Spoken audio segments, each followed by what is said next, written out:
Hey guys, today I am here with my January wrap-up. I know that this is tremendously late, but I figured that I really wanted to film it anyway because I was excited to talk about some of these books that I read in the month of January, even though we're now part of the way through February. January was actually a fantastic reading month for me. I read a total of 8 books. One of them was an audiobook, so let me talk to you about them now. So the first book that I read in the year of 2015, I kicked it off with Grace's Guide, The Art of Pretending to be a Grown-Up. Now this book is so funny. I found myself smiling so much as I read through this book. And if you know me, you know that I cry a lot during books, but I don't laugh a lot during books. Like, I don't laugh out loud when I'm reading. But I do smile when, something strikes me as being funny. And this book is just really hilarious. I found it to be this perfect mix of charmingly hilarious and very practical good advice. So this book is aimed at the probably early to mid to late 20s, early 30s crowd, the millennials. I think that it's perfect for this age range. It's sort of targeting those people who are in that liminal stage. He talks about that feeling of being unsettled really well, and she has a lot of advice in here about anxiety that comes along with that, and there are a bunch of just fun pictures, and it's perfect. So if you need a good laugh but you also want some fun life advice from somebody who gets you, try checking out Grace's Guide. The second book that I read is The Storied Life of A.J. Fikri by Gabrielle Zevin, and this is a book that I actually bought my mum for Christmas this year without the intention of me actually reading it, but I heard that it was really optimistic and fun and light, and my mom is a very happy, positive person, so I thought, she would enjoy reading this book. Turns out she really actually loved it, so she encouraged me to pick it up, and I did. I really liked this book. I found it to be quite delightful.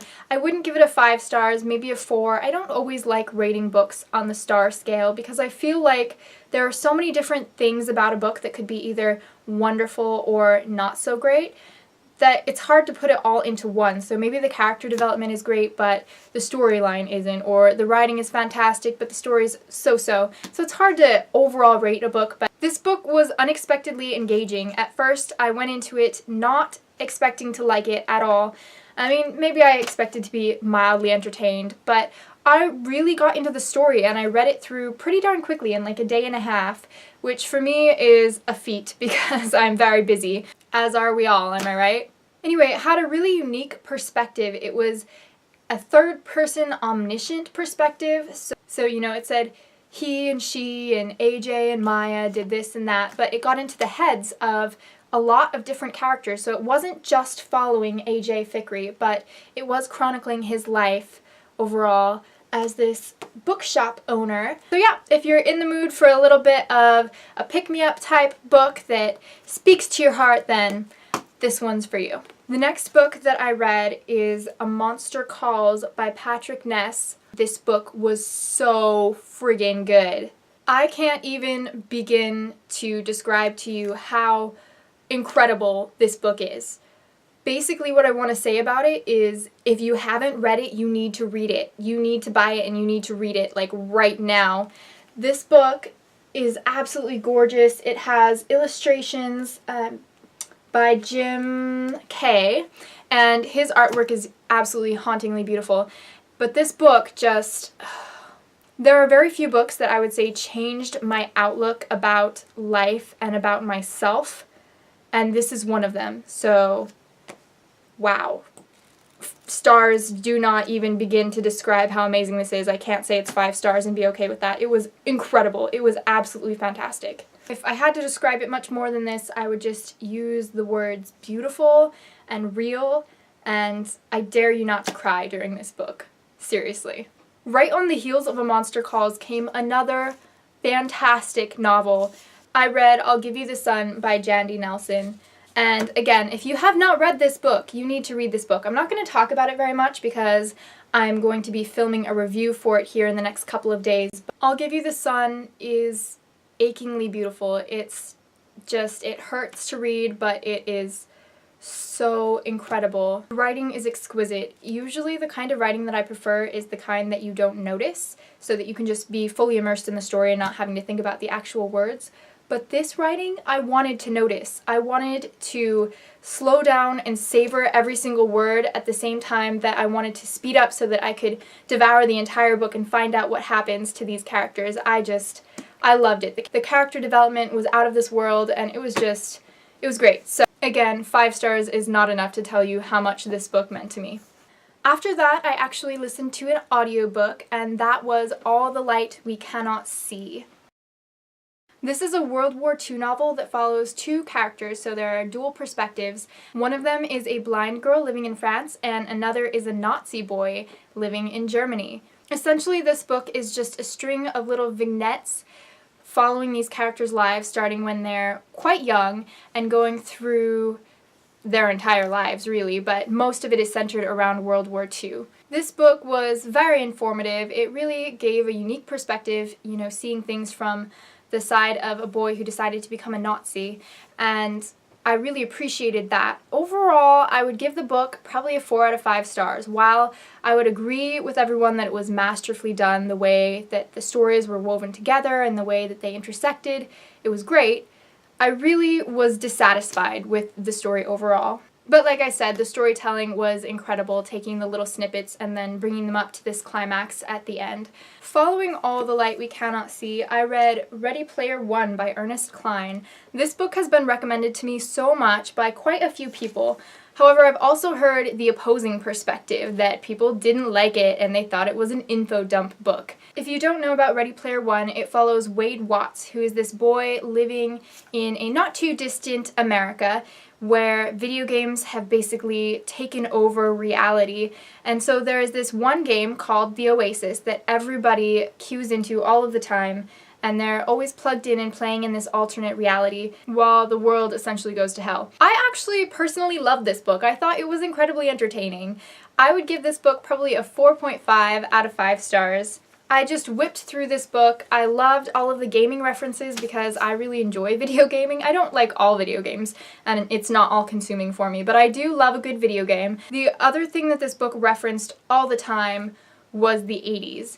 And now, I did not live through the 80s, so a lot of the references were lost on me. I knew some of them because my parents lived through the 80s, and so they've talked to me about a lot of the music and the movies, and I've watched a lot of the movies and listened to a lot of the music, but some of it I definitely didn't get. For me, the references were way overdone, especially the first 65 pages. I tell you, you have to push through the first 65 pages of this book because it's one gigantic info dump. The author just takes all of the possible references that he could possibly think of and just vomits them out at you onto the page, and it's really boring. But after that, it's highly, highly entertaining. It really reminds me of the book Heir Apparent by Vivian Van Velde, and if you haven't read Heir Apparent by Vivian Van Velde, you should check that one out too, because it's also an alternate reality type book that's really fun, and it's definitely aimed at younger audiences. After that, I picked up Throne of Glass by Sarah J. Maas. Finally! I know it took me 4 friggin' ever and a day to get to this book. Everybody has recommended this book to me, and I'm going to tell you the story behind me reading this book. Because I actually bought this book right when it came out, and I was excited to read it, and I started reading it and I was bored out of my mind with the beginning of this book, and I actually put it down, and it's been on my shelf for a couple of years. That being said, so many people on BookTube talk about this book and this series and say that it's really fun and full of adventure and that the female protagonist is so kick-ass, and so I thought, maybe I will give this book a second chance at life. So I picked it up this month, I read it, I really did enjoy it. Overall, I gave it a 4.5 out of 5 stars.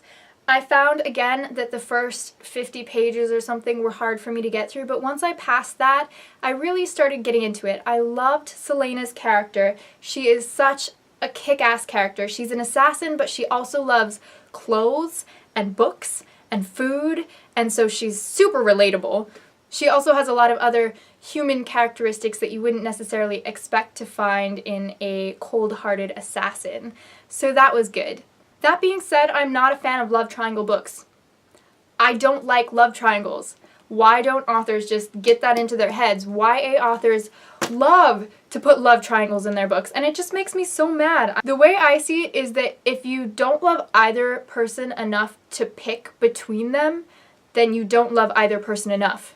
Anyway, I liked the shifting perspective. Again, it was sort of like A.J. Fikri with the third person omniscient perspective, which is very unusual in books and was fun to see. I thought that the book was really fun and it was really engaging, so I definitely recommend picking it up. Currently this month in February I am reading the second book, Crown of Midnight, and I'll see if I can get to Air of Fire. They're actually just right back here. The very last piece of content that I consumed was Fables, Volume 1, Legends in Exile.